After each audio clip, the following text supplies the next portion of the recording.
उपराष्ट्रपति के चुनाव में अब रोमांच बढ़ गया है। संख्या बल में एनडीए भले बहुत आगे हो, लेकिन इंडिया ब्लॉक ने दक्षिण वाला दांव चलकर मुकाबले को बेहद दिलचस्प बना दिया है।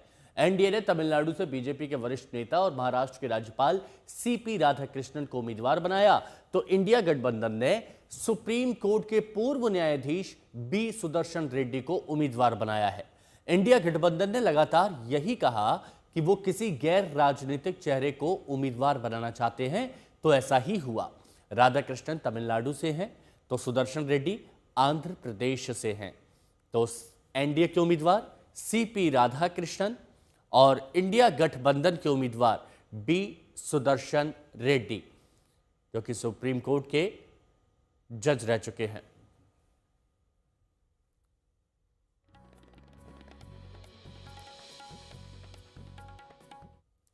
तो देखिए, बात चल रही है उपराष्ट्रपति पद के चुनाव की। अब ये बेहद दिलचस्प हो रहा है। वो हम आपको यहां पर समझाते हैं कि उपराष्ट्रपति चुनाव एनडीए के उम्मीदवार सीपी राधाकृष्णन को, तो झारखंड तेलंगाना के भी राज्यपाल रहे हैं सीवी राधाकृष्णन की बात की जा रही है। तमिलनाडु से बीजेपी के वरिष्ठ नेताओं में शुमार ये रखते हैं। साथ ही कोयंबटूर से 2 बार सांसद भी रहे हैं सीपी राधाकृष्णन, जो कि एनडीए के उम्मीदवार हैं। कोयंबटूर से 3 बार चुनाव हारे भी हैं, तो वरिष्ठ नेता हैं बीजेपी के। जुलाई 2024 से महाराष्ट्र के राज्यपाल हैं। ये एनडीए के उम्मीदवार सीपी राधाकृष्णन के बारे में आपको बताया। अब ये जो हैं, ये इंडिया गठबंधन के उम्मीदवार हैं B Sudarshan Reddy. 2011 supreme court के जज से रिटायर हुए, सुप्रीम कोर्ट के जज पद से। साथ ही 2005 गुवाहाटी हाईकोर्ट के मुख्य न्यायाधीश रहे हैं और 1995 में आंध्र प्रदेश हाईकोर्ट के स्थायी जज रहे हैं। एक लंबा अनुभव रहा है। 2007 सुप्रीम कोर्ट के न्यायाधीश बने और बहुत अहम फैसले बी सुदर्शन रेड्डी की तरफ से दिए गए हैं जब वो सुप्रीम कोर्ट में वकील रहे। और विपक्ष यही कह रहा था कि वो गैर राजनीतिक चेहरा चाहते हैं, और ऐसा ही हुआ।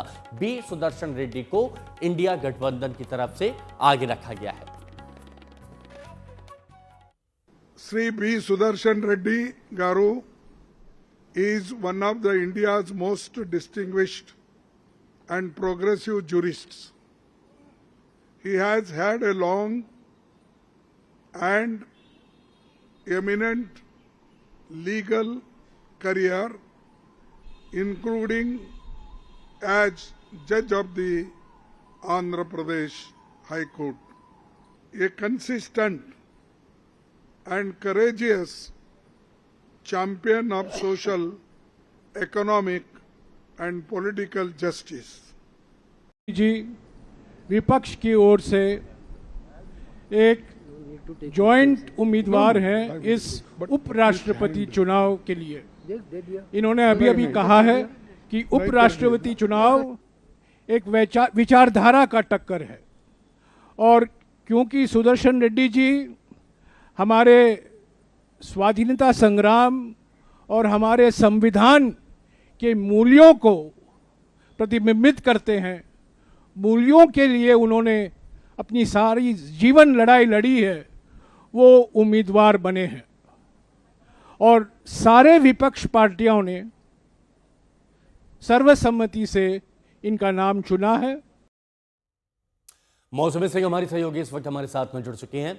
मौसमी, ये बात बताइए, जब एनडीए की तरफ से राधाकृष्णन का नाम आगे रखा गया, पीएम की तरफ से कहा गया कि आपसी सद्भाव से इस नाम को आगे बढ़ाते हैं, तो ऐसे में विपक्ष की तरफ से उम्मीद बेहद कम होने के बावजूद एक नाम सामने लाना, ये क्या दर्शाने की कोशिश है, क्या संदेश देना चाहता है विपक्ष? जी बिल्कुल, देखिए हिमांशु, अभी मैं आंकड़ों को देख रही थी, और अगर आप आंकड़े देखें तो लगभग जो पूरे आंकड़े हैं, लगभग 392 वोट चाहिए बहुमत के लिए, और पहले से ही एनडीए के पास 447 राज्यसभा लोकसभा के दोनों के मिला ले तो 447 है, यानी कि बहुमत के आंकड़े से काफी ज्यादा। लेकिन यहाँ पे ये एक रणनीति है विपक्ष की, खासतौर से कांग्रेस की, क्योंकि जैसे ही जो आरएसएस विचारधारा से आते हैं एनडीए के कैंडिडेट सीपी राधाकृष्णन, तो ये तय हो गया था कि कांग्रेस को उम्मीदवार उतारना ही पड़ेगा, और तमाम दल राजद और सपा को छोड़ के इस बात पर सहमत थे, डीएम की भी सहमत थी कि कैंडिडेट देना चाहिए। बाद में उन दोनों को भी कन्विंस किया गया और फिर बी सुदर्शन रेड्डी साहब का नाम ये आया। वो इसलिए क्योंकि कहीं ना कहीं वाईएसआरसीपी ने जो समर्थन दिया है, टीडीपी ने जो समर्थन दिया है, उसको लेके कहीं ना कहीं सेंधमारी की संभावना बनती नजर आई। दक्षिण से भी है वो, अगर तमिलनाडु से एनडीए का कैंडिडेट है तो दक्षिण से, आंध्रा से इंडिया ब्लॉक का कैंडिडेट होगा। तो ऐसे में तमाम जो प्लस पॉइंट्स हैं वो देखते हुए ये एक जॉइंट कैंडिडेट घोषित किया गया है। कोशिश ये है कि आंकड़ों की इस लड़ाई में सैद्धांतिक रूप से विपक्ष जीत जाए। अच्छा मौसमी, आप हमारे साथ में बने रहिए। आज तक संवाददाता नागार्जुन ने भी सुदर्शन रेड्डी से उन्हें उम्मीदवार बनाए जाने पर बात की है, वो बातचीत सुनवाते हैं आपको।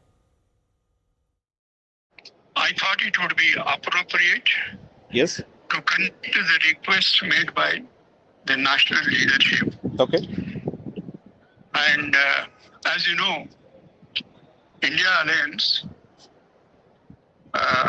almost represent more than 60% of the population. okay, Notwithstanding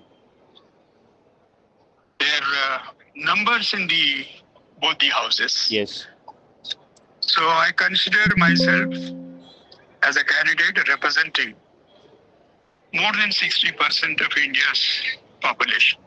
okay. Sir, and are you hopeful that the election will go your way? Because would you also appeal to the government? Beg your pardon. Would you also appeal to the other parties of the NDA to support you in this candidature? Of course, because it is not what you call, there is nothing like a whip. Yeah. Merely because I am sponsored by the India Alliance, Yes. it doesn't mean that I don't appeal to all the parties to consider my request and accept my candidature. Fine, sir. Thank you so much, sir. Thank you. Yeah, I would appeal to all the NDA constituents Okay. and such. तो उपराष्ट्रपति पद के चुनाव को लेकर केंद्रीय मंत्री धर्मेंद्र प्रधान की तरफ से भी बयान आया, वो भी सुनिए। इसरो के वैज्ञानिक पद्मश्री अवॉर्डी एम अन्नादुरई का नाम चल रहा था, तो फिर अचानक से इस नाम पे सहमति। मामले पर मैं इतना ही कहूँगा, जिस नाम पर पूरी सहमति हो वो नाम आज आपके सामने और आप सबके माध्यम से पूरे देश के सामने जा चुका है। आम आदमी पार्टी भी इसमें शामिल। हाँ, जैसा कि आपने सुना, डेरेक साहब ने अनाउंसमेंट किया, वो भी साथ देंगे। हालांकि समाजवादी पार्टी के नेता धर्मेंद्र यादव ये थे। मौसमी हमारी सहयोगी हमारे साथ जुड़ी हुई है। मौसमी, एक तरफ आपने बताया कि संघ से जुड़े हुए हैं, राधा कृष्णन की बात की जाती है, तो दूसरी तरफ संविधान का एक चेहरा उसको आगे रखा गया है, तो क्या यह वैचारिक विरोध जताने की कोशिश है?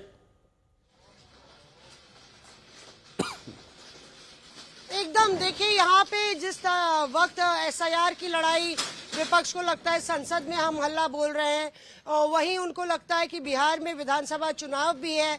ऐसे में वीपी चुनाव में नाम ना देना एक तरीके से बैकफुट पर आना होगा और एक और मोर्चा जो है यहाँ पे इंडिया ब्लॉक नहीं बल्कि ऑपोजिशन ने खोला है। आम आदमी पार्टी का भी समर्थन इसमें है, क्योंकि पहले ही आम आदमी पार्टी कह चुकी थी कि इंडिया ब्लॉक में हम नहीं है, पर यह कहा गया कि आम आदमी पार्टी पीसी में कि आम आदमी पार्टी भी इस नाम पर समर्थन देगी। तो ऐसे में एक और वजह बन गई है जहां पे विपक्ष की एकजुटता तृणमूल कांग्रेस समेत डीएमके समेत देखी जा रही है और सैद्धांतिक रूप से इस लड़ाई को लड़ा जाएगा। इसमें यह भी देखा जाएगा कि एनडीए भले ही जीते, अगर कुछ भी वोट ट्रांसफर हो सकते हैं या क्रॉस वोटिंग होगी तो कहीं ना कहीं एनडीए की किरकिरी कैसे कराएं, ये विपक्ष सोच रहा है। वहीं एनडीए आश्वस्त है, काफी उनके पास कंफर्टेबल नंबर्स हैं। एनडीए आश्वस्त नजर आ रहा है। शुक्रिया मौसमी आपका हमारे साथ जुड़ने के लिए। और मौसमी जो जानकारी दे रही थी, उन्होंने ही कांग्रेस सांसद नासिर हुसैन से बात की है, वो बातचीत आपको सुनवाते। लगातार यहाँ पे हर चीज पर उनकी नजर रहती है। नासिर साहब, क्या संदेश देने की कोशिश, ये भी कह दिया गया कि आम आदमी पार्टी भी साथ में है, क्या सुदर्शन रेड्डी साहब के नाम पे आपको लगता है कि जो तमाम जो टीडीपी है या फिर तमाम जो बाकी घटक दल है एनडीए के, वो भी टूटेंगे? देखिए, देश में जो हालात हैं आप तमाम लोगों को पता है, आइडियोलॉजिकल बैटल चल रही है। हम लोगों ने दोनों हाउसेस में जो हमारा एक्सपीरियंस पिछले 10-11 साल से रहा है, उस हिसाब से हम लोगों को लगा कि इस आइडियोलॉजिकल बैटल में हम ऐसे व्यक्ति का नाम आगे करना चाहिए जो कॉन्स्टिट्यूशन वैल्यूज को अपहोल्ड कर सकते हैं, उस स्पिरिट में काम करें, और उस वो पार्लियामेंट्री डेमोक्रेसी की जो एक कन्वेंशन रहा है उसको आगे बढ़ाते हुए दिखाई दिए। तो ऐसा एक चेहरा सामने आया जो हाईकोर्ट के, आंध्र प्रदेश हाईकोर्ट के जज रहे, आसाम हाईकोर्ट के चीफ जस्टिस रहे, सुप्रीम कोर्ट के जज रहे और सारी जिंदगी जो है कॉन्स्टिट्यूशनल वैल्यूज को अपहोल्ड करते हुए आए हैं। तो ऐसे एक व्यक्ति को सारे अपोजिशन पार्टीज मिलकर आगे किए हैं। अब आगे देखते हैं। कल तृणमूल कांग्रेस ने भी ये नाम जो है प्रस्तावित किया था खड़गे साहब से जब बात हुई। अब कौन प्रस्तावित किया था, कौन नाम आगे लाया था, किसने, उस डिटेल्स पे मैं नहीं जाऊंगा। ज्वाइंट अपोजिशन पार्टीज के कैंडिडेट हैं, उनसे बातचीत हुई है। सारे पार्टीज के लीडर से मल्लिकार्जुन खड़गे साहब और राहुल गांधी जी ने बात किए हैं और बात करने के बाद में उनके फ्लोर लीडर्स की आज मीटिंग हुई है और जिन लोगों से बात नहीं हुई थी